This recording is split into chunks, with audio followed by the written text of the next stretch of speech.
I was studying this at great length this week, and I came across a quote from Charles Spurgeon, February the 20th, 1860.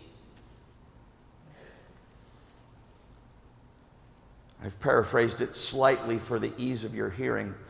but listen. He said, quote, "Ministers are fearfully guilty if they intentionally build up in men a false peace.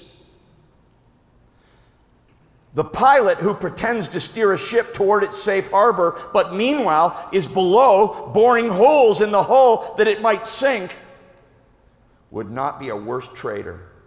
than the man who takes the helm of a church, professing to steer it toward Christ, all the while ruining it by diluting the truth in Jesus, concealing unpalatable truths, and lulling men into security with soft and flattering words.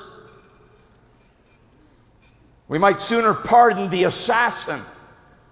who stretches forth his hand in friendship, then stabs us in the heart. We might sooner forgive that man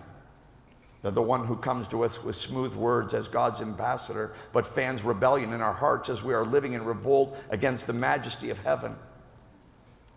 Spurgeon continued, "In the day of the Lord, when God shall launch his thunderbolts, I wonder if he will reserve one more dread and terrible than all the rest for the arch-traitor to the cross of Christ, who has only destroyed himself and in the doing has led others into hell with him, saying, 'Peace, peace,' when there is no peace." End quote. And yet, even where preachers are preaching the truth, men and women are incredibly skilled at translating a message about the day of the Lord into grave concern for others with no soul reflection themselves. And if the Apostle Paul could say, "Work out your salvation with fear and trembling,"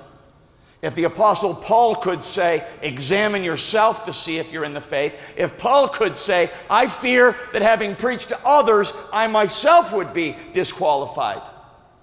if he had to wrestle with it